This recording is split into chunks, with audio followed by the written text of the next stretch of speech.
Halo semuanya, welcome back to Awad Akal Berwawasan, edisi part of Bumi. Nah teman-teman semuanya, kemarin kita udah kedatangan kakak yang sangat ganteng, sekarang kita kedatangan kakak yang sangat cantik. Halo Kak Maya. Halo. Oke, mungkin bisa dikenalin dulu dirinya sama teman-teman. Halo semua. Kenalin, aku Niluh Maya Amrita. Orang-orang akrab manggil aku Maya.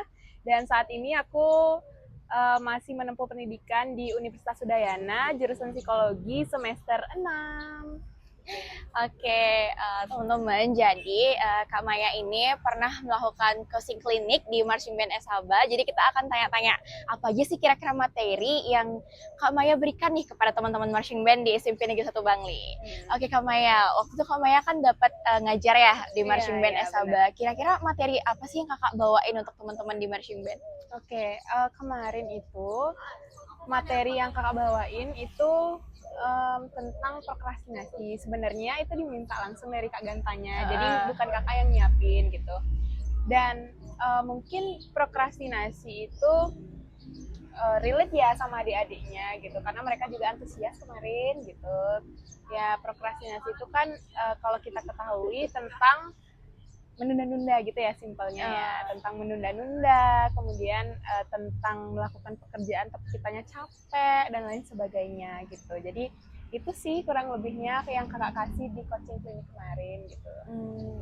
Oke, terus gimana sih cara kakak ngasih tahu mereka kayak apa hal yang harus dilakukan biar kita itu nggak menunda-nunda pekerjaan atau nggak misalnya kayak tadi yang kakak bilang misalnya lagi capek gitu dan jadinya nggak terlaksana lah kegiatannya, itu gimana? Iya gini, kalau kemarin karena audiensnya itu juga kecil-kecil, adik-adik SMP itu tuh lumayan agak susah kalau misalkan kita ngomongin yang berat-berat gitu, pakai bahasa yang berat juga. Nah, jadi kakak muter otak tuh, gimana caranya bilangin adik-adik SMP ini biar mereka tuh paham dan kakak juga nggak terlalu gini jelasinnya, apa namanya tuh, nggak terlalu keluar dari topik gitu. Terus kakak mikirnya gini deh, oh iya kan ada GPT. Kakak sederhanakan dulu bahasanya. Sebenarnya yang kakak sampaikan kemarin itu tuh materi prokrastinasi memang nggak seberat itu, tapi memang cakupannya itu berat gitu kan. Kalau misalkan ditransfer semua, tapi kemarin apa namanya, untuk adik-adik SMP-nya itu kakak transfernya jadi cuman beberapa tahap aja gitu. Mungkin kakak kemarin kaitin, kalau nggak salah kaitin sama stres juga gitu, cuman di batasan usia mereka, jadi nggak melampaui usia mereka gitu. Nah, kemarin juga kakak ngasih beberapa saran yang bisa diterapin buat adik-adiknya, gimana sih caranya agar kita tuh nggak prokrastinasi gitu, nggak menunda-nunda. Sebenarnya ada banyak cara, cuman yang paling kakak tekankan di sana tuh beberapa teknik, misalnya teknik Pomodoro gitu. Itu yang kakak tekankan di sana. Itu tuh pengaturan waktu di mana seseorang yang punya tugas banyak, misalnya gitu kan, adik-adik SMP udah mulai beraktivitas gitu ya, nyari jati diri mereka. Nah, dari teknik itu tuh kakak jelasin yang mana dulu nih bisa dikerjakan 5 menit misalnya gitu, ngerjain tugas 5 menit, udah selesai istirahat, habis itu lagi ngerjain yang mana gitu, ngerjain pekerjaan rumah misalnya gitu. Nah, jadi nggak langsung kakak suruh mereka tuh ketika dapat pekerjaan dikerjain semua, terus yang mana aja dikerjain itu harus mereka pilah dulu, baru dikerjain sedikit gitu aja sih. Oke, ini informasi yang sangat relate ya, apalagi bagi aku juga Kak, FYI, aku juga orangnya sangat suka menunda-nunda, karena apalagi kita ya sebagai siswa yang pastinya memiliki kegiatan yang lumayan banyak bisa dibilang, karena kita juga pastinya ingin aktif, tetapi mungkin belum bisa memanage waktunya, jadi kayak kalau misalnya lagi capek gitu pasti, aduh nanti deh bikin dulu gitu, jadi kayak kebanyakan self rewardnya gitu loh. Jadi kayak sering nunda-nunda, terus kayak akhirnya nerapin SKS, sistem kebut semalam. Iya benar sekali. Jadi pusing sendiri gitu. Iya. Oke, nanti Mungkin aku bakalan minta tips-tipsnya lagi biar aku bisa memanage waktu aku dengan baik. Buat teman-teman yang kepo juga bisa nanti tanyain ke Kak Mayanya langsung. Oke, jadi eh, waktu kakak ngajar adik-adik itu gimana sih rasanya Kak? Apakah mereka kira-kira excited dengernya atau mereka kayak mungkin cenderung diam atau bosan atau gimana Kak? Oke, kalau waktu itu mereka adik-adiknya tuh lumayan antusias ya di awal. Pas pertama kakak datang tuh juga kan pertama kali ya ke SMP 1 gitu. Ya nggak pertama kali juga sih, udah pernah, cuman yang nggak terlibat langsung di dalamnya gitu loh. Nah, kakak datang nih, nah udah ada tuh adik-adiknya di depan, terus diginiin, halo kak, gitu, selamat pagi, digituin. Oh my god, ramah sekali adik-adiknya gitu. Terus udah menuju ke ruangan, nah makin rame kan tuh di sana, bener-bener disambut gitu loh. Jadi kelihatan banget antusias mereka untuk dengerin materi. Mungkin bukan dengerin materi ya, karena kalau dugaan kakak tuh mereka mau mengikuti aktivitas yang seru gitu mungkin mereka. Ya, tapi menurut kakak mereka tuh sangat antusias pada saat itu. Nah, ketika di awal itu tuh kakak nggak langsung ngasih materinya, blok materi gitu, enggak.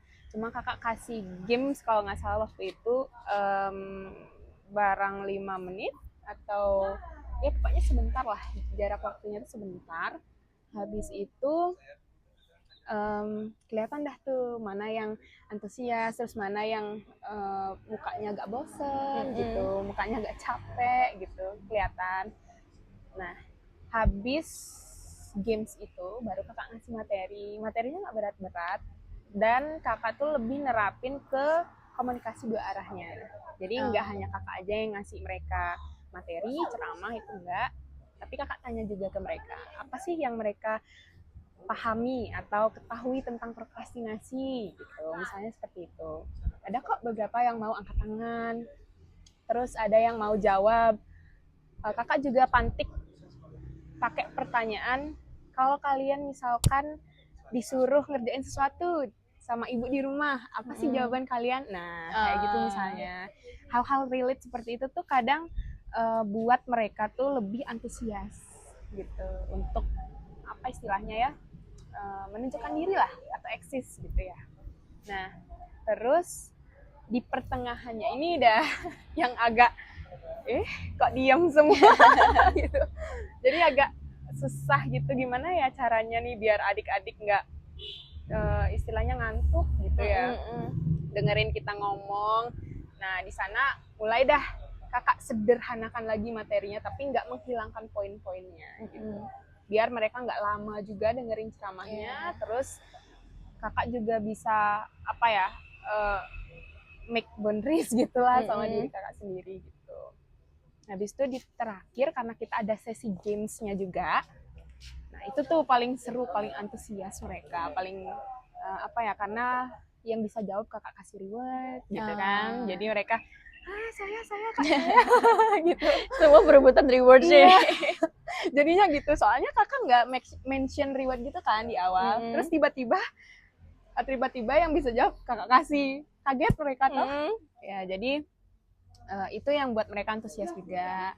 Dan terakhir ya bisa dibilang nggak langsung deg gitu, nggak langsung balik lagi ke bosen gitu, tapi tetap konsisten, serunya itu masih terasa kayak gitu sih. Tapi emang gitu ya kalau sama anak-anak, jadi harus dibuat seseru mungkin karena pastinya cepat bosan. Bahkan aku juga seperti itu Kak. Jadi sering banget bosan ya, apalagi kayak udah dengar orang ngomong itu rasanya kayak langsung ngantuknya tiba-tiba datang aja gitu. Oke Kak, jadi tadi kita udah ngobrolin tentang marching band. Aku mau nanya nih, kira-kira kesibukan kakak akhir-akhir ini apa sih, atau hari ini mungkin? Oke, kesibukan ya. Kalau hari ini free. Oh, hari ini free. Podcast ini. Oke, tapi kalau keseharian aku sekarang sebagai mahasiswa psikologi semester 6, aku tuh sekarang magang. Ya, magang di DPPKB Tabanan. Jadi itu tuh tentang Dinas Pengendalian Penduduk. Iya, sama kurang lebih sama kayak dinas sosial, cuman dia ranahnya ya memang lebih ngarah ke kesehatan, terus populasi, jumlah-jumlah penduduk gitu. Dan sebenarnya ada tentang sosialisasinya juga, tapi tentang ya, apa namanya tuh kesehatan juga sih gitu. Terus ya setiap harinya kakak magang, tapi di sela-sela itu tuh kakak nyiapin waktu nih buat apa namanya tuh misalnya kegiatan hari ini gitu. Terus istilahnya self reward yang kamu mention tadi Bali gitu. Mungkin yang beratnya itu adalah di logbooknya, karena di magang itu kan kita nggak hanya magang kerja di sana, tapi kita harus ada laporan per harinya ngapain sih, gitu. Terus ada belajar mandirinya juga, jadi nggak hanya kerja, ada belajarnya juga. Terus ada bimbingan sama dosen, kemarin baru bimbingan sama dosennya, padahal Sabtu ya, tapi ya diluangkan lah waktunya untuk bimbingan juga, karena itu terhitung juga istilahnya lah di logbook kami gitu. Jadi itu aja sih kegiatan atau kesibukan kakak. Oke, jadi kakak kuliah jurusan psikologi. Itu emang udah cita-cita dari kecil atau kayak mungkin baru SMA baru keluar, atau enggak baru mau kuliah baru keluar, atau gimana? Aduh, ini pertanyaan agak tricky ya. Kan siapa tahu emang kayak dari kecil emang aduh mau ini deh gitu. Sebenarnya, aduh, jujur di sini gimana? Sebenarnya enggak ya, enggak dari kecil banget yang aku, aduh pengen banget psikologi, enggak.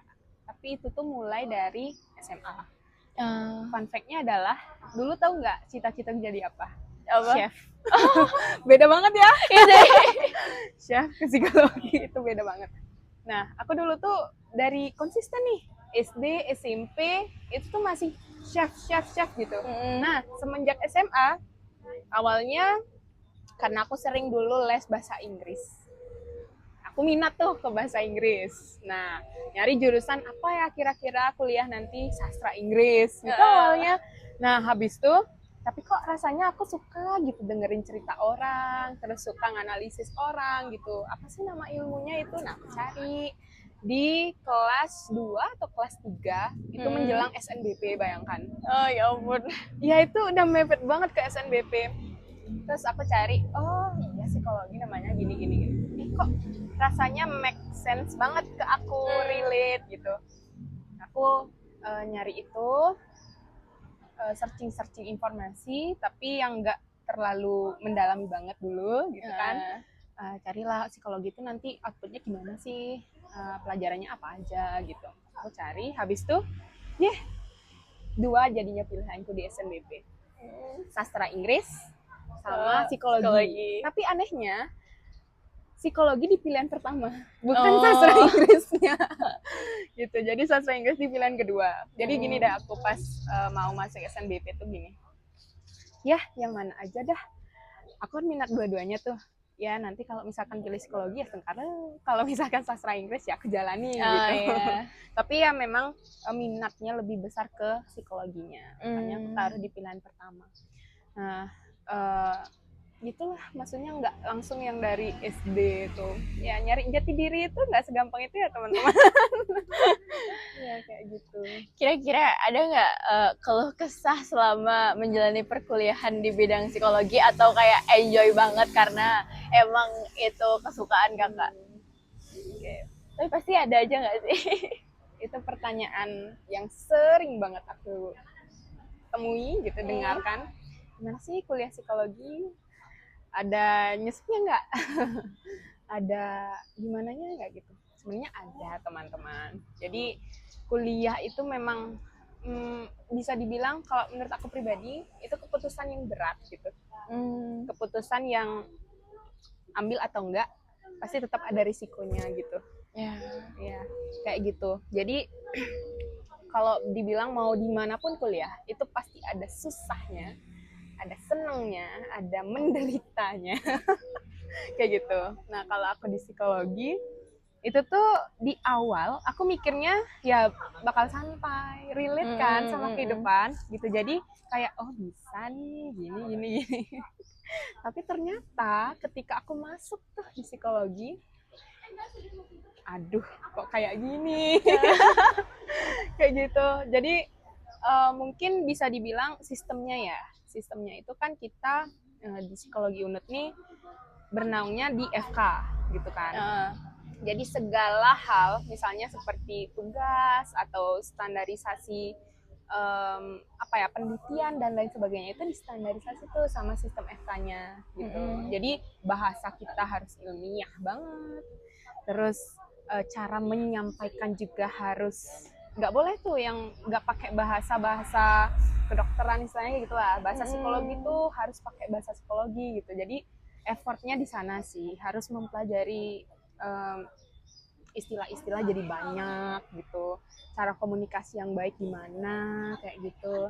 Dan senangnya ada banyak lagi gitu.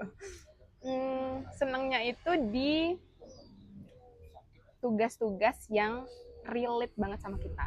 Misalnya disuruh refleksi atau disuruh bermain. Waktu itu ada tugas bermain juga loh.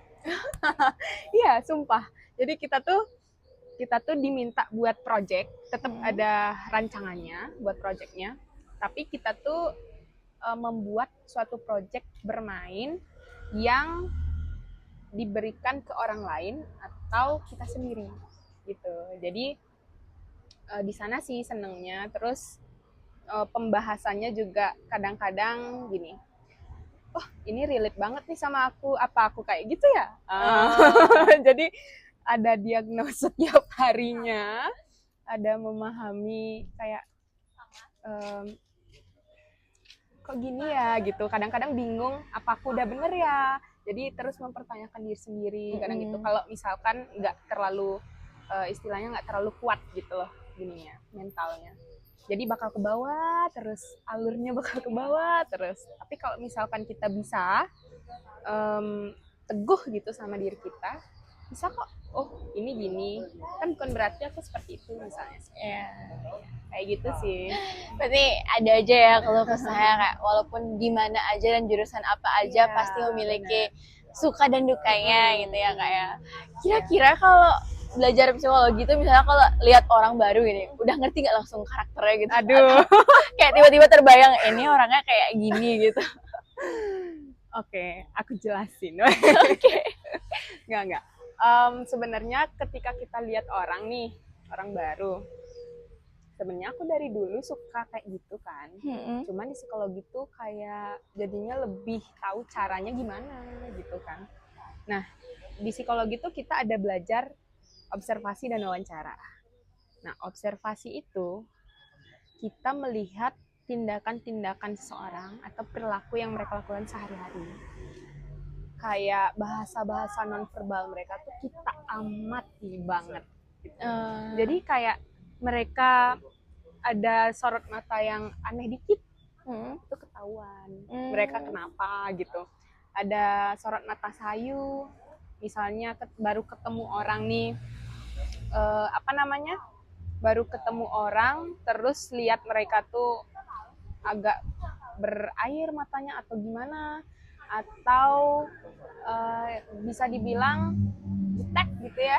Nah itu tahu kita dia itu kenapa gitu, karena udah saking seringnya gitu loh observasi seseorang. Jadi kita itu juga dilatih, maksudnya nggak langsung bisa, tapi benar-benar dilatih untuk memperhatikan hal sedetail mungkin. Jadi ada istilahnya ada mekrisikan bedik tuh udah langsung dah gitu. Jadi kayak gitu. Harus hati-hati ya ngomong sama psikolog ya. Aduh. Nanti takut ketahuan kalau bohong karena udah dibaca gerak-geriknya. Ya, kurang lebih seperti itu. Jadi, tapi aku dengar-dengar kayak seru gitu ya bisa tahu atau nggak mengamati orang-orang gitu.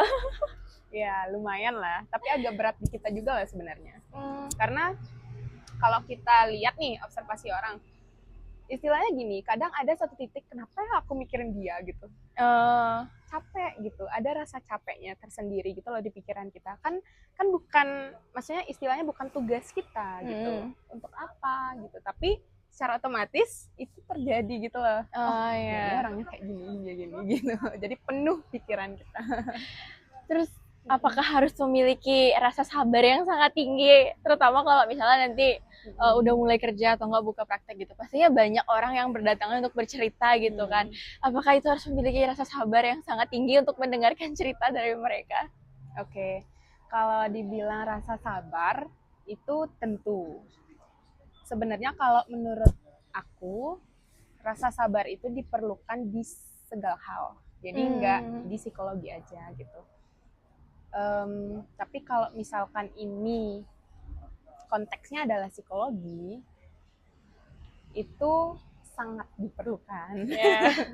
Karena kita di psikologi itu setelah S1 itu kan udah bisa dengerin cerita orang ya, karena kita udah lulus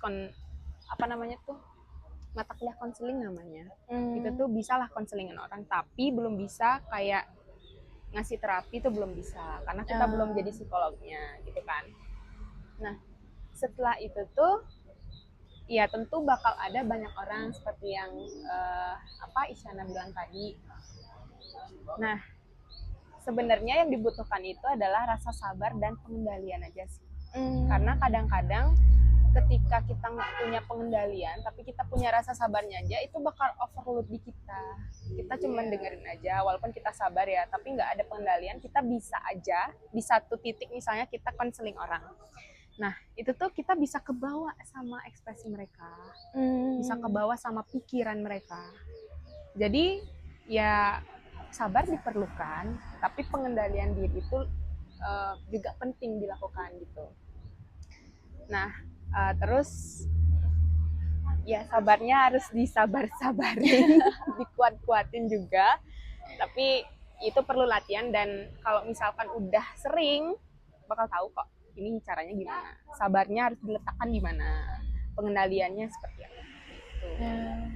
Oke, jadi harus memiliki rasa sabar dan pengendalian ya kalau jadi psikolog ya. Oke Kak, nanti kan kita udah banyak banget nih bincang-bincang dari marching band, dari kakak ngajarin apa, terus gimana caranya mengejarkan biar teman-teman gak bosan gitu. Dan kita juga bakal udah membahas mengenai psikologi juga, dan ini kayak podcast psikolog gini. Iya. Oke Kak, jadi aku mau minta kesan dan pesan kakak mengenai marching band Esaba. Mungkin kesan dari bagaimana kakak waktu itu pertama kali ngajar di sini, dan pesan untuk marching band ke depannya. Oke. Pesan dan kesan aku untuk marching band Esaba, kalau kesannya itu seru banget gitu. Seru banget gitu, kayak aktif banget kelihatannya ya. Aku lihat di story kalian atau di Instagram kalian juga, terus pas datang ke sini juga, oh ternyata memang iya gitu, orang-orangnya seru, terus kegiatannya juga banyak gitu. Apalagi adik aku kan juga ikut di sini, jadi tahu juga kegiatannya seperti apa. Terus waktu itu kalau nggak salah ada pelatihan juga ya, seleksi juga mau tampil di lapangan. Ya kayak gitu. Jadi ini sangat-sangat produktif untuk anak SMP gitu. Jadi itu sih kesan aku buat marching band Esaba, bagus dan istilahnya menyenangkan gitu buat anak-anak. Terus untuk pesannya, semoga marching band Esaba ini tetap ada ya sampai nanti. Terus bisa lebih dikembangkan lagi, mungkin dari segi pelatihannya, terus dari event-eventnya juga, nggak hanya di Bangli tapi di luar Bangli juga. Maksudnya lebih sering di luar Bangli, di luar Bali mungkin ya, siapa tahu nanti kedepannya bisa seperti itu gitu. Terus lebih jaya lagi gitu aja sih. Oke, makasih ya Kak Maya sudah meluangkan waktunya di sela-sela kesibukannya untuk datang ke podcast kita hari ini.